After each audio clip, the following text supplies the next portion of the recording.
Good morning and welcome to the Caregiver Teleconnection.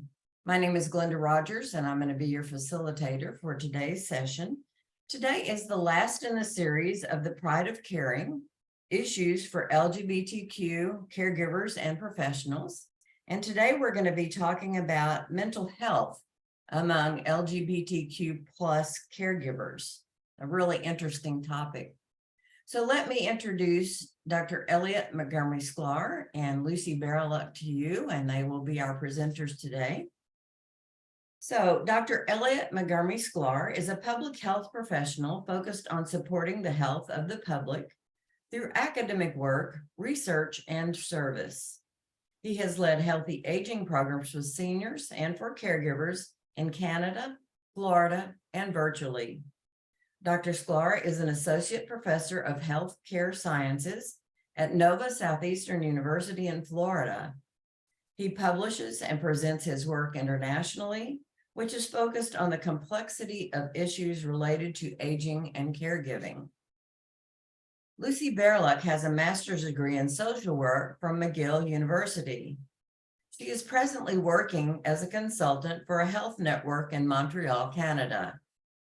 She has been involved in various research projects and has published numerous articles related to caregiving issues.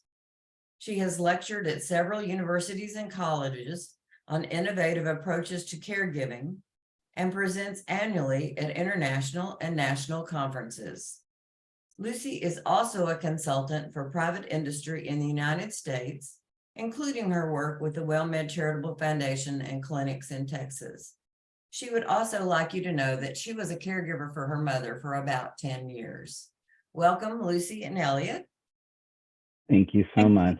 Thank you so much. Good morning, everybody. Thank you, Glenda, for that. So let's start. The LGBTQ adults more commonly experience mental health concerns than their non-LGBT peers. The stress of caregiving and isolation that caregivers experience can further these concerns, which we'll talk about today. LGBTQ people experience alarming high rates of mental health challenges. A majority of LGBT adults in the United States are facing significant mental health challenges today, according to the data from the Human Rights Campaign. LGBT individuals are more than twice as likely as heterosexual men and women to have a mental health disorder in their lifetime. They are 2.5 times more likely to experience depression, anxiety, and substance misuse compared with heterosexual individuals. This is all very true, but it's not just LGBTQ plus adults. People are actually often surprised to learn that rates of mental health disorders are rising fastest among baby boomers. It's estimated that about 20% of people 55 and older experience some type of mental health issue.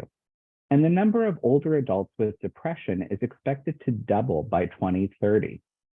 So we go through a lot of changes as we age. And this might include death of loved ones, chronic medical problems, even retirement. That can make us feel uneasy, stressed, lacking in purpose. There are a lot of different factors. Social isolation or the stress of acting as a caregiver as well can also negatively impact older adults' mental health. Now, this is something we've certainly talked about during this series as it relates to LGBTQ plus caregivers who report feeling more isolated in their caregiving role. And it's certainly normal to go through an adjustment period after experiencing this kind of a life-changing event before starting to adjust to a new normal.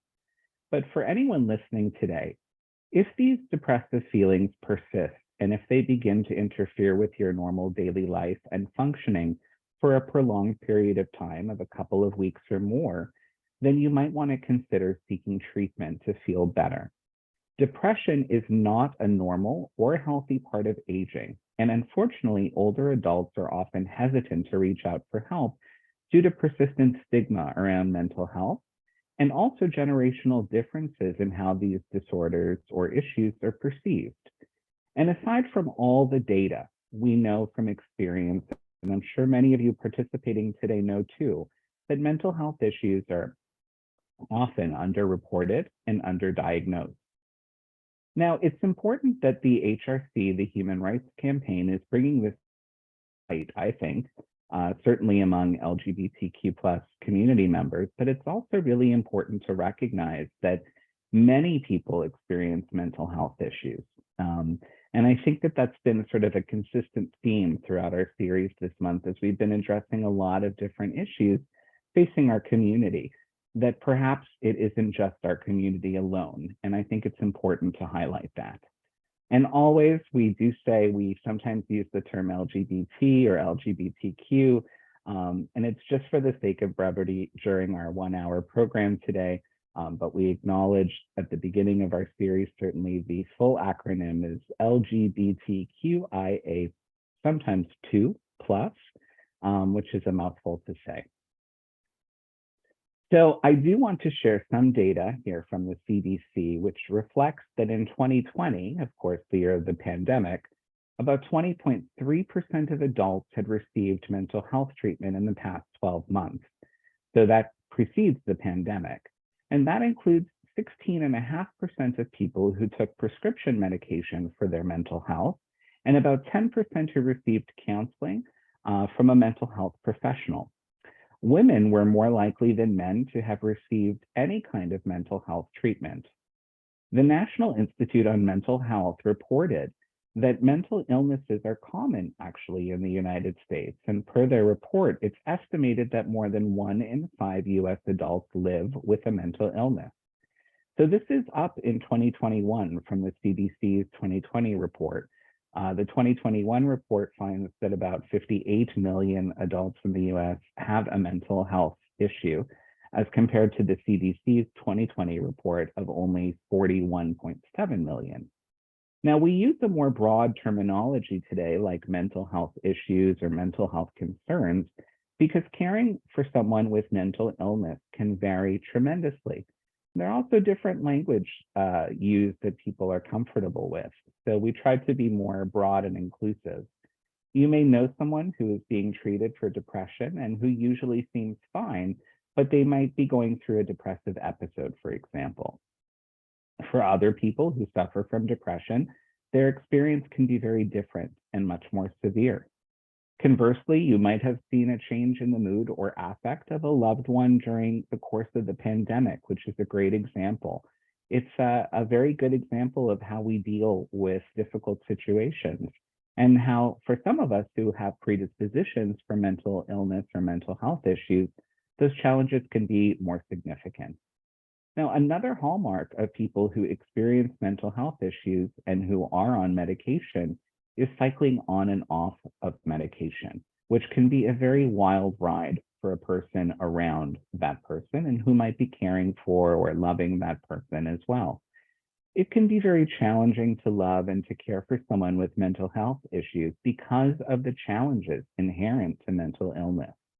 Now, a bad knee, for example, might affect someone's mobility, but poor mental health can affect everything, including that person's desire to even be mobile. Now, if you think about it, many caregivers themselves have had periods of challenge, and as a result, that has perhaps impacted relationships around you as a caregiver. I know certainly of some caregivers who've used alcohol to cope, which then has impacts upon other relationships, just as an example. One of the most difficult things about mental health issues, I think, is the stigma that comes with it. Many people see mental illness and mental health as a weakness or failure, even a lack of motivation. But the truth is that mental health challenges, and particularly those in the LGBTQ plus community, are largely due to stigma, discrimination, and bias in all of its forms. However, LGBTQ plus individuals also face gaps in health insurance coverage. In the US, 18% of LGBTQ plus adults of color, for example, have no health insurance coverage compared to 8% of all adults. It's a very big difference, more than double. Now, our mental health is important, and we need to really try to find solutions to address some of these inequities. Mental health among LGBTQ plus caregivers is a really complex and multifaceted issue And it involves understanding some of the unique challenges and experiences faced by both LGBTQ plus adults and those who provide care and support for them.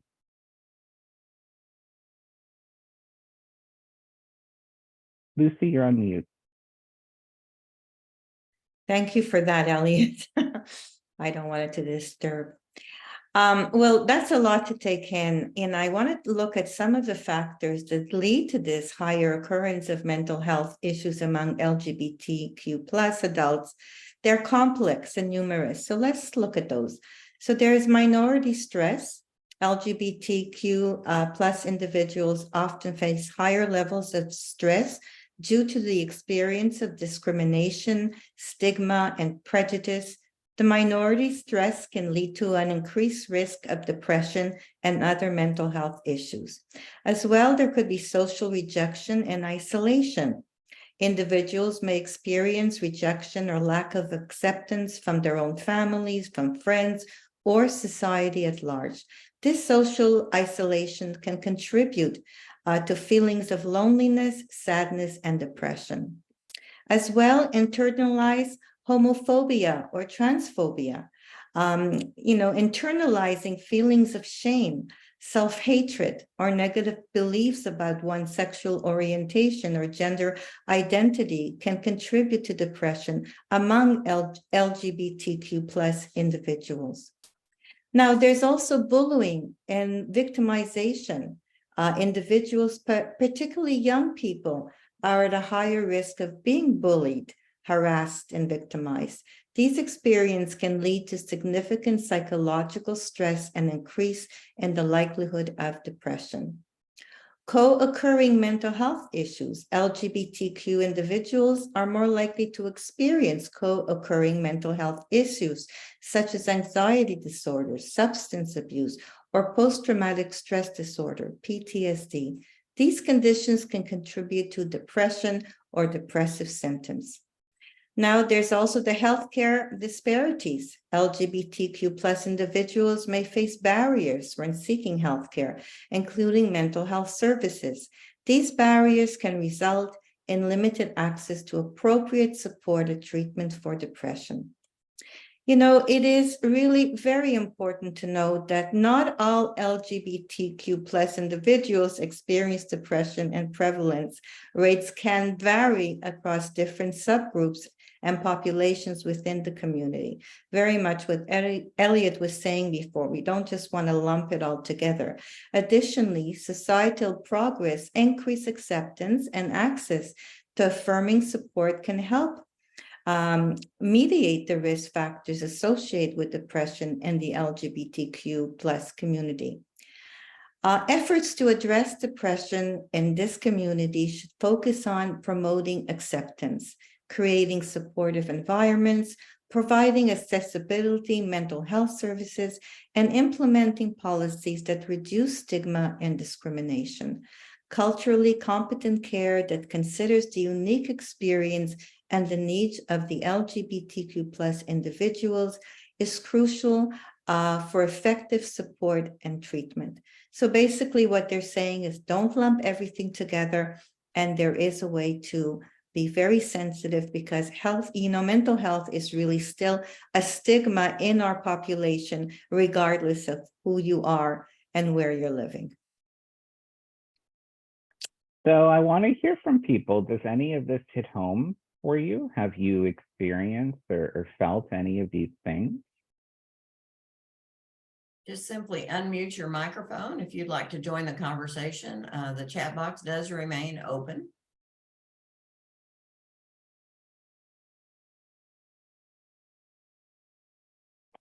Bill shared that mental health generational perspective is a generational perspective. Older adults have a lifetime of negative messaging, which is institutional.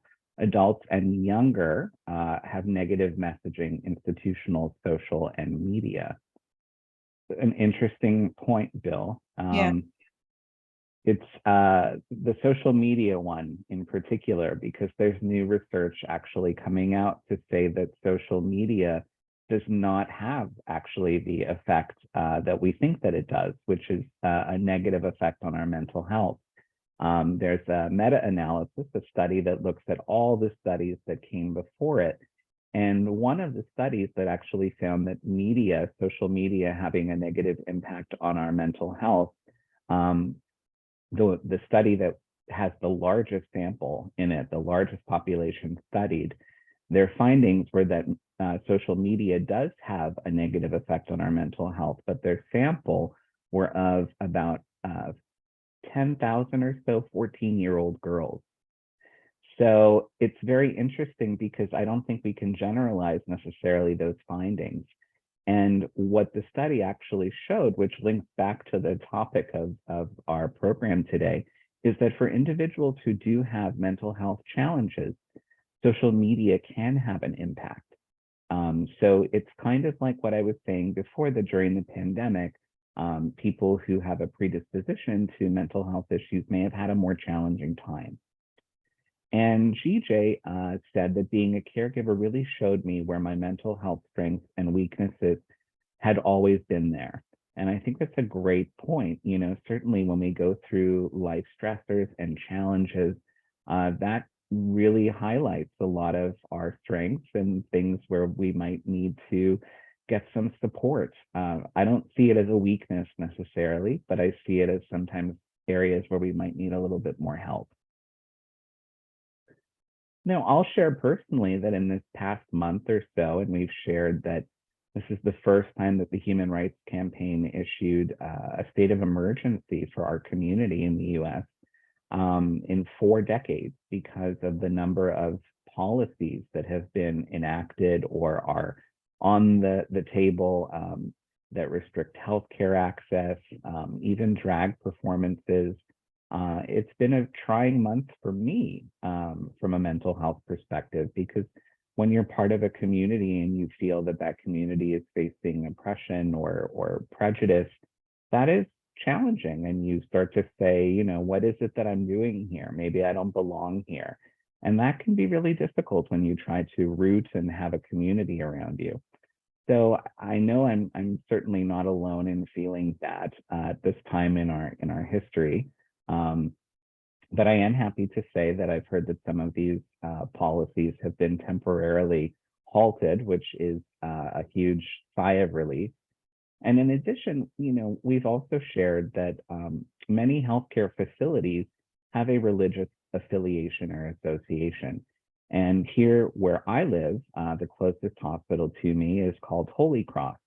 They're a wonderful hospital, but it is a religious institution. When you walk in, there are open Bibles on tables where you check in and register as a patient. And in Florida, where I live, there are laws that allow healthcare providers to discriminate in terms of whom they provide healthcare to. And so if you are someone who's anxious, that can certainly heighten your level of anxiety or sensitivity around these things. And I think that that's very normal. I'm curious if anyone participating has felt any similar feelings during this this month or this time that we have been going through. Whoops.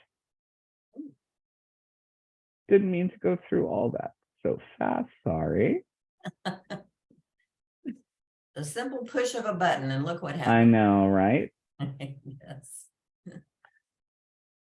All right, well, if anything comes up for any of you as to how you're feeling, you can certainly enter it into the chat. And also, as we mentioned, Lucy and I will be staying on beyond the hour to have an unrecorded discussion. And GJ said, I'm watching, but I'm more focused on the big picture than individual threats. A good point. And I like your perspective. Thank you for sharing that. Did you see GJ's comment about being a caregiver really showed his mental health strengths and weaknesses? Yes. And GJ just wrote, the biggest things I want our siblings to know is that there's a lot of bad faith arguments out there. Yes, certainly. And, you know, the thing that we have continued to remind people of is that what is occurring in policy is not reflective of general public opinion, which is important, you know, for us to recognize, because that public opinion isn't necessarily what makes the news. We have another chat comment. Very few, this is also from GJ, very few people actually believe LGBTQ plus folks are groomers. It's a rhetorical nightmare when we treat that as an earnest opinion, and I agree. Thank you for those comments. So I do want to talk a bit about finding quality mental health care, because this is a challenge. It's a challenge for a lot of people. And it's one of the first challenges, I think, that many caregivers and patients experience related to a diagnosis. Can be that people are reluctant to seek care or reluctant to get a mental health diagnosis. And that can be especially true for older members of the LGBTQ plus community. As we said, as Bill echoed, there are generational and institutional factors. And many older community members may have had negative experiences with mental health care. I say this all the time, but we need to remember that the APA, the American Psychiatric Association, regarded homosexuality as a mental disorder until 1973. So that's not that long ago. And it's actually only been a few years since conversion therapy, which is aimed at converting someone's sexual orientation, was banned. So if you're trying to find mental health care services, we always recommend asking your local LGBT community organizations, or if there are any health organizations in your local community that are specific to the LGBTQ community. You can also look up local therapists on Psychology Today who specialize in LGBTQ plus issues and treatment. And we included that link here today. We have a lot of resources. You don't have to feel like you need to write anything down. We will be circulating a copy of these handouts. And anytime you see something that is blue and underlined, it is a hyperlink. So when you receive that handout, it will allow you to click on that and take you right to the resource. Now, sometimes it's really hard also to find out which mental illness might be causing someone's symptoms. So this is also why it's so important to take the time and effort to get an accurate diagnosis, because obviously you need a diagnosis to get the appropriate treatment. In addition, as caregivers, the more information that you have, the more that you can then help to prepare yourself to care for and be with in supporting that person, that, you know, their mental health, and also caring for your own, which is something we're going to talk about too. It's also really important that you work with your mental health professional to help understand what symptoms might be as a result of a specific condition. And I really, really believe that this is very true and important for caregivers of someone who might experience a mental illness, to understand how those symptoms play out, because it's not always the same. And so, you know, there are ways that clinicians are able to diagnose a mental health issue. The first thing would be a physical exam with your doctor to rule out any physical problems that could be causing symptoms related to your mood or affect. Some people don't realize that changes in hormones and many different things can actually change how it is that we feel mentally. Lab tests can be very helpful, for example, to check thyroid function, and you may want to consider also screenings for alcohol and other drugs. Sometimes that can be a factor too. And certainly a psychological evaluation, which involves a doctor or a mental health professional that speaks with you about your thoughts, your symptoms, your feelings, your behaviors. You might also be asked to fill out a questionnaire to help. There are a lot of these questionnaires that help to create a diagnosis, as it were, because there are no blood tests, for example, for depression. And that makes diagnosis very challenging. It also makes it challenging to accept, because it's not a black and white. And so it's very important to understand these things, to have healthcare providers that you feel you can have a very good exchange with, that you can ask questions of. And I think it's also just as important for an older person with symptoms of depression, just as it is a younger person, to seek treatment. The treatments might not be the same. We know, for example, that some medications affect older people differently than younger people. But it's really important that we recognize that the impact of depression on health of older adults can be really quite severe. We knew during the pandemic, for example, that isolation resulted in depression for a lot of residents in long-term care, and that has a physical effect on your health too, also on cognition. So depression is certainly associated with worse health in people with diseases like heart disease, diabetes, stroke, and it can also complicate the treatment of these conditions, making it more difficult for someone to seek care or feel inclined to seek care when they need it. And in older adults, depression may be disregarded as frailty, or it might be viewed as an inevitable result of life changes or chronic illness or pain or disability. Now, recognizing the signs and seeing a health practitioner, again, that you can communicate with openly and honestly, I think can be the first step in getting effective treatment, which can make a huge impact in someone's quality of life. And I see that we have a comment from GJ that it's important for folks to know the difference between mental health conditions and neurological conditions with mental health symptoms. A lot of folks have been misinformed about dementia, for example, even brain injuries. It's an excellent point. And Andre said, indeed, depression might be associated with the presence of dementia, but you could be facing pseudo-depression or dementia presenting as a depression. Excellent, excellent points. And in fact, if you'd like to hear more on this topic, in May, Lucy and I did a program dedicated to mental health and also discussing those issues related to dementia and cognition and depression. It is available on the Caregiver Teleconnection website as a recording. But these are excellent points, and I thank you for your comments. Lucy, I'm not sure if there was anything you wanted to add. No, I think these are excellent comments, and it's sort of kind of bringing it all together. Absolutely. So let's talk about treatment now that we talked about diagnosis, because they go hand in hand. And I know there's a lot of information here. Again, it's meant to be helpful. Now, treatment certainly depends on the type of mental illness and its severity, and also really, really believe strongly in what works best for you. Everyone is different. And if you know anyone that takes medication for their mental health, you might find that we all have different experiences with things. Many medications take several weeks for you to feel an effect, even though their chemical implication on the body starts to work immediately. So we still don't really quite understand why that is and how all of these medications work, which can be very frustrating and can require patience. So in many cases these days, the combination of treatments works best. We mean a combination of therapy and medication.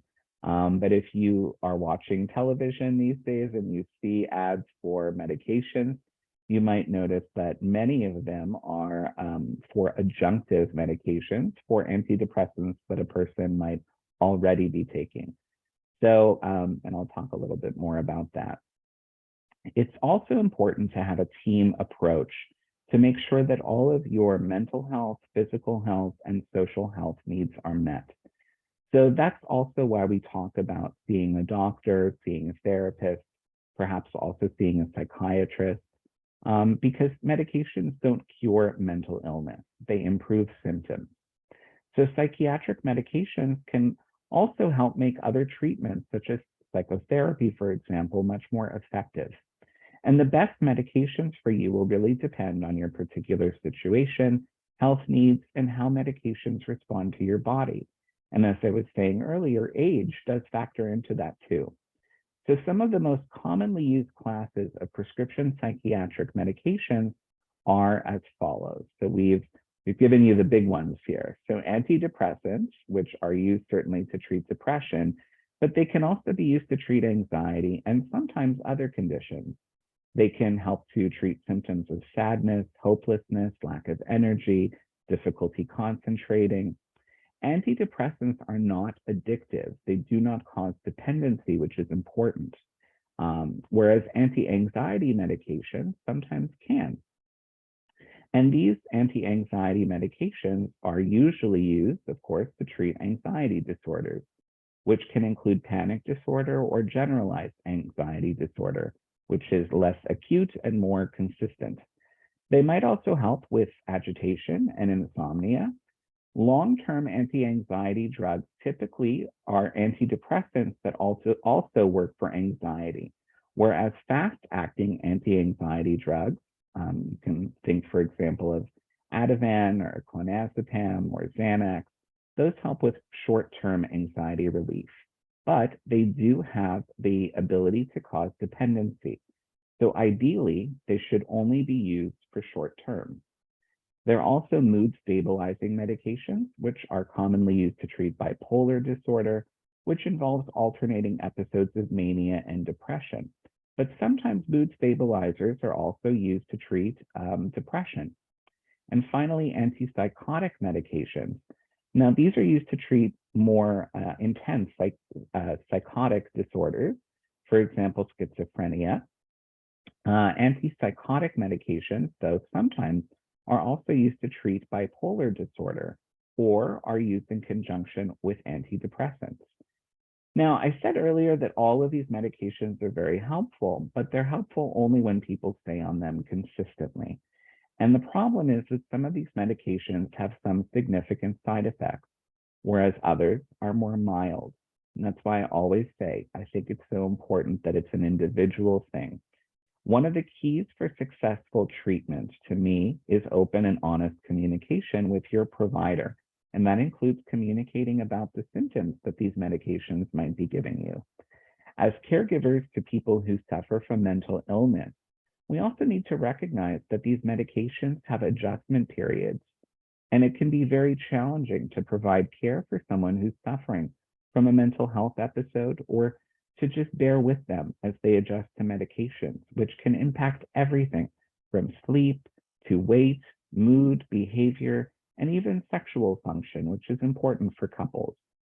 Now, and individuals, single people, everyone, it's one of the reasons a lot of people go off of medications. I think too, one of the frustrations of science at the moment is that we're so focused upon Ozempic and how to cure obesity, we haven't been as focused on how to treat mental illness, and that is something that happens for thin people and overweight people and all people. I keep seeing ads and more research for new drugs for weight loss, more and more, but not a lot of research about new antidepressants entering the market. And as I was saying, these adjunctive therapies are a secondary medication, meaning we acknowledge that the first medication you're taking isn't helping you the way that it once did or should be. So we're going to give you a second medication to help make that first one more effective. And that can cause a lot of concerns for some providers, but also some patients. There are some newer therapies that are being introduced, like ketamine therapy and something called repetitive transcranial magnetic stimulation, RTMS. It's a lot of words, but on the flip side, it is a completely non-invasive technique that is based upon an outpatient delivery system. You get these magnetic pulses to your brain that stimulate nerve cells that influence mood and depression. Typically, patients will go to a clinic that offers this kind of treatment every day for a couple of weeks. And results of numerous studies have actually indicated that this therapy, RTMS, is safe and effective for many patients who don't otherwise get better on other types of treatment.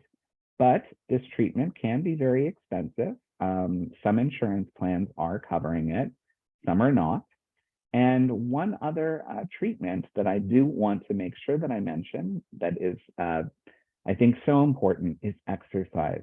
We know that it has a natural effect to increase our serotonin, our dopamine. It's completely free, it's natural. And if you're able to do it, and if you're able to try to encourage those around you who might suffer from mental health issues, just even taking a walk can be so helpful. And I see that we have some comments. Andre said, great, I will definitely look for the recording. Thank you. GJ said if you help a friend or loved one stay on their meds, that's a caregiving role, whether you see it as one or not. And GJ, I agree with you 1,000%. And that's why we have these programs specific for community members, caregivers, because I think a lot of people don't recognize that when you're supporting someone who deals with mental health issues as a friend in any role or capacity, you do inevitably take on the role of caregiving to some extent. Well, thank you for that, Elliot. That's a lot of information. I want to go and discuss a little bit more about caregivers who are caring for people with mental health. And we receive questions that I'd like to share one of them with you. And it says, my partner and I have been together for 46 years. Last year, he almost died. He had to have open heart surgery. And though he's doing well physically, he's not been himself since his surgery. He became very depressed and anxious after his surgery, and it hasn't gone away. I've tried to get him to go for counseling, but he refuses. When he was younger, I know that he had gone to a therapist for conversation therapy, which obviously did not work. But since then, he's been very much opposed to counseling and doesn't believe in the field. I see him suffering, and it is affecting us. How can I motivate him to get help? Well, first of all, thank you so much for your question. And I'm really sorry for what you are both going through. But please remember that you can only do your best. It is up to him to get that help. So let's look at that. So how do you encourage the person you are caring for to get help? I think it's really important to, one of the most important things is talking to someone is often the first step when you know that you are having a hard time.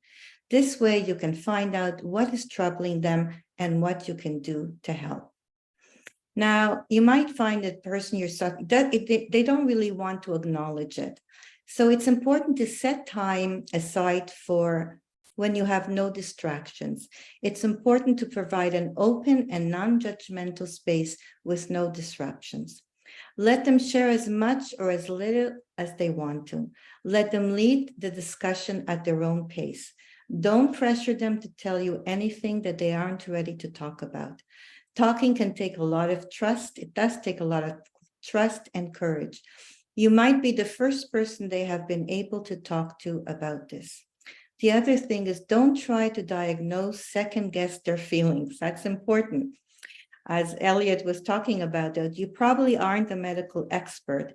And while you may be happy to talk and offer support, you aren't a trained counselor. Try not to make assumptions about what is wrong or jump into a quick way and a quick diagnosis or solution. It's important to keep questions open-ended. Say, why don't you tell me how you are feeling rather than I can see you are feeling very low. Try to keep your language neutral, give the person time to answer, and try not to drill them with too many questions. It's also very important to talk about self-care. Discuss ways of distressing or practicing self-care and ask if they find anything helpful. As Elliot was saying, exercising, having a healthy diet, and getting a good night's sleep can help protect mental health and sustain well-being. And so going for a walk and maybe encourage them to go for a walk with you is really, really important. It's so important to listen carefully to what they tell you. You need to know the reasons why they may be refusing help. That's very important to know. Sometimes you just assume, you take it for granted, okay, you're not feeling well, and you don't really ask the correct questions. It's important. It could be that they don't think they need help and things will get better on their own. Sometimes people are in denial when they have mental health illness, and they're really hoping that it will pass. They don't think treatment will help. They don't understand that they are unwell. Many times people really don't. They think everyone else is behaving differently or inappropriately, but they don't see that in themselves.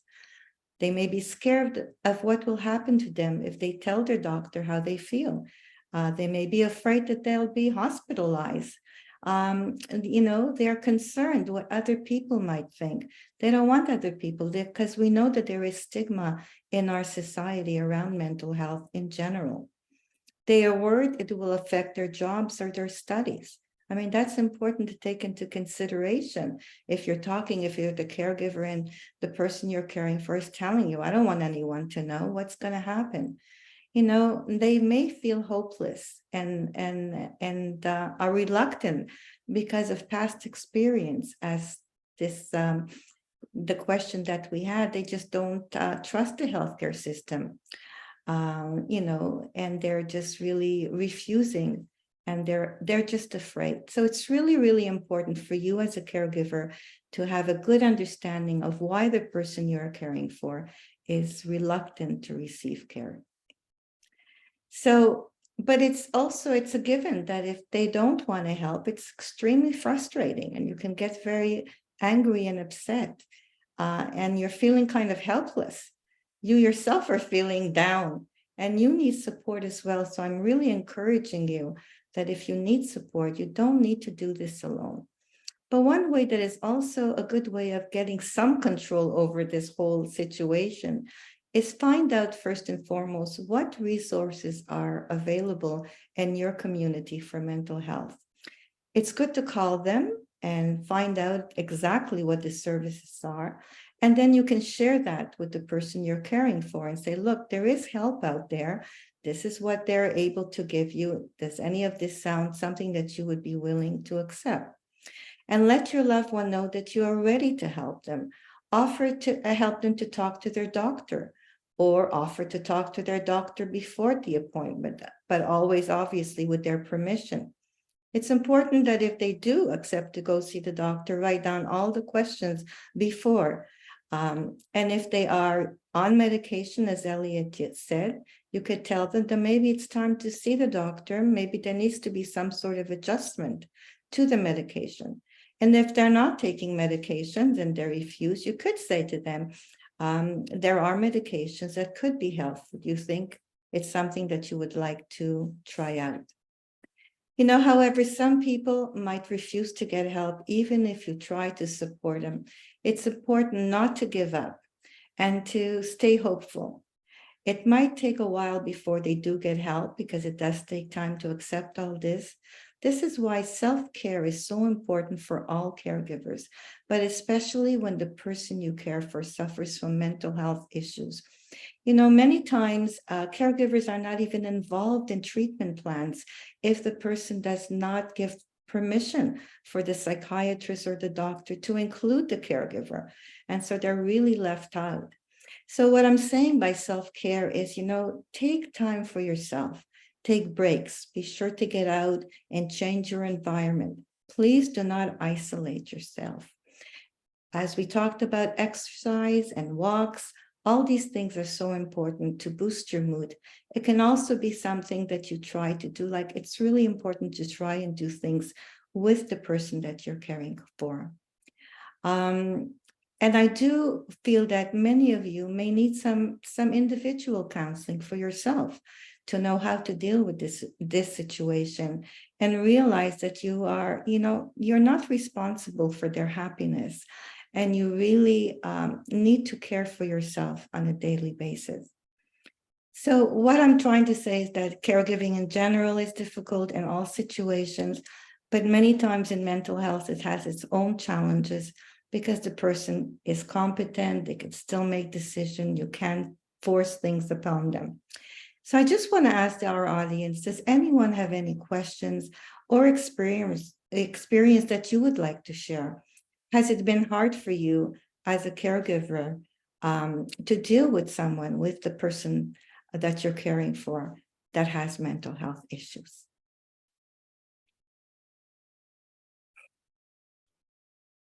We did have a chat from GJ that some behavioral disorders do worse with talk therapy, and all the more important to get an accurate diagnosis, certainly, and medication.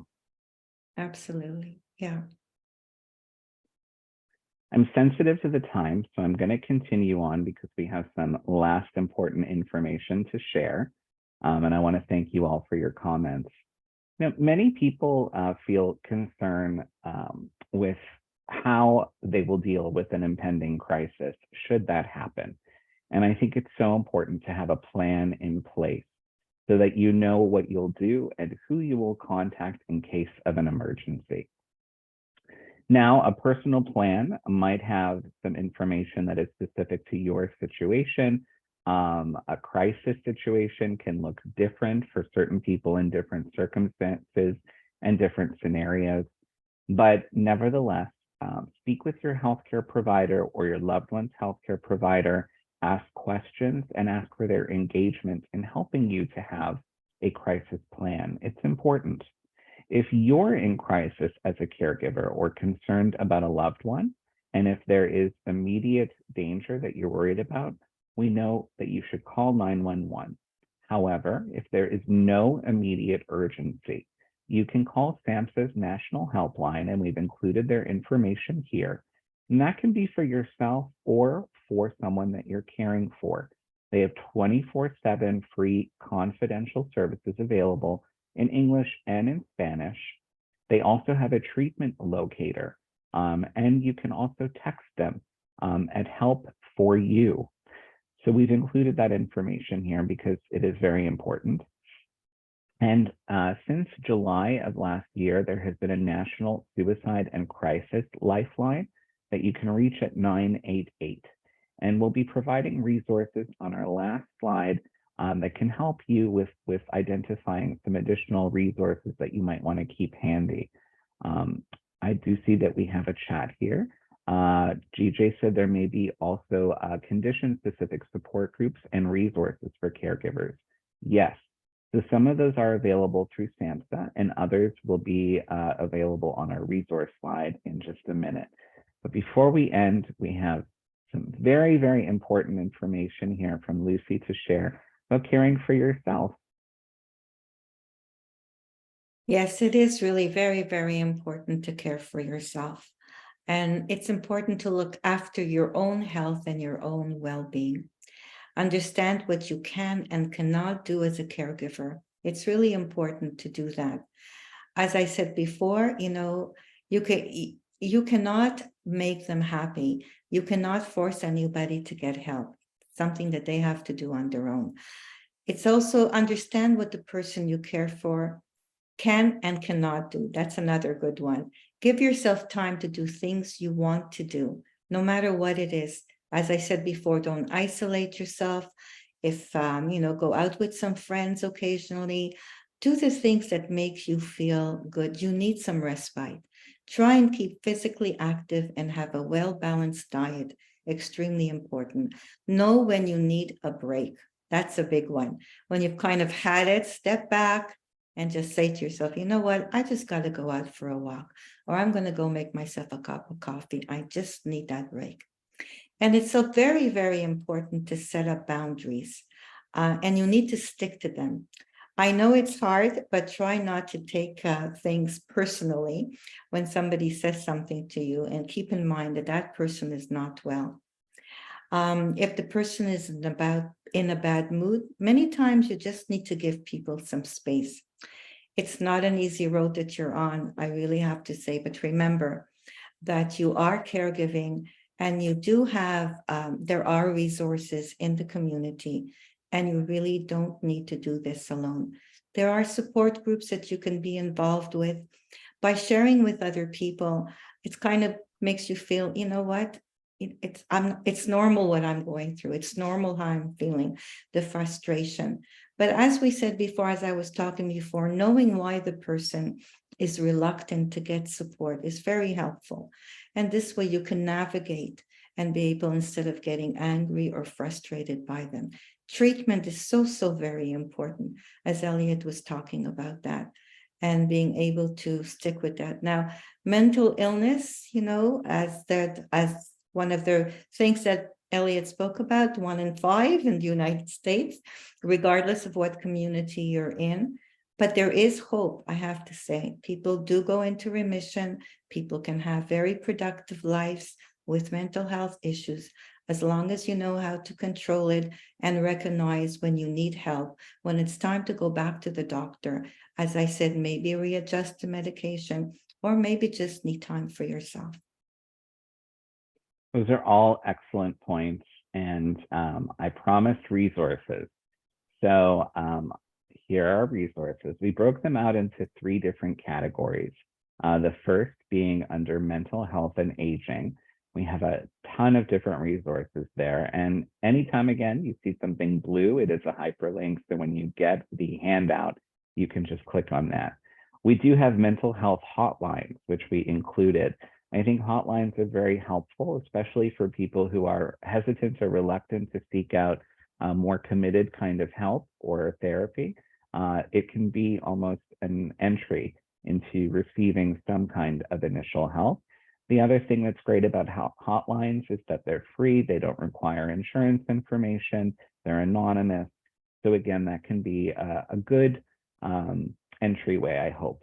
And then finally, we have LGBTQ+ specific resources, and those include resources for support groups and also for mental health as well.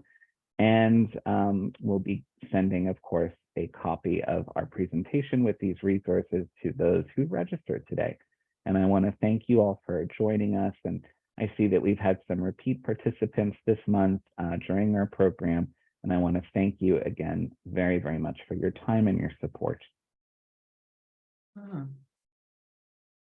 Well, thank you so much. Oh, that was a direct message to me. I have to get back to that in a minute. Thank you so much for joining us today. If you did register for the session today, you will receive a follow-up email, and in that email will be the attachment, which will be the presentation that you saw today. If for some reason you did not register for the session, don't worry about it. You can call our customer service representative and she'll be happy to send out the presentations to you along with any other handouts that we may have. So keep that in mind. I have been privately corresponding with Andre here about that. So please understand that you can get these even if you did not register for the call today. Let me say that summer is upon us. July is next week, and we do slow down a little bit in the summer, but we still have plenty of sessions for you to look at. If you haven't received the calendar for July, I would encourage you to go to the Caregiver Teleconnection website and look for that calendar there to see if there are sessions that you might find helpful. Let me just say, since it's going to be pretty quick, on July the 6th, Thursday, I'll be back with you with Dr. Tam Cummings at 1 o'clock Central Time. And we are doing a series with her as Ask Dr. Tam, and she is a specialist in dementia of all kinds, Alzheimer's and all of the other many dementias that are out there. So if you are caring for someone that has some type of dementia, you might want to join us for that. Not dear, that's dear Lucy. Lucy, you're always with us for the dear Lucy. It's Ask Dr. Tam. Same kind of setup, but yes, absolutely. So do get a hold of that. Also, when you receive the follow-up email coming out to you, would you also take the moment or two that it takes to give us feedback on the session and on this series of sessions, how you felt we did. If there's topics that we need to cover, we'd love to hear from you about that. Or even if you've heard a presenter at some conference or something you think would be good on the Caregiver Teleconnection, we'd like to know about that too. So let me see. I'm going back to this, excuse me, just a moment. Okay, I got that, Andre. I understand what you're saying now. Yes, many thanks. Absolutely. Thank you, Andre.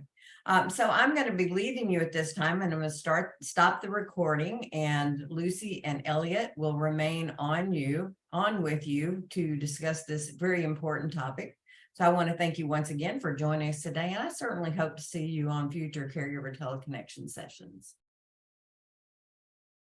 Thank you so much. Thank you, Glenda. Thanks, Glenda.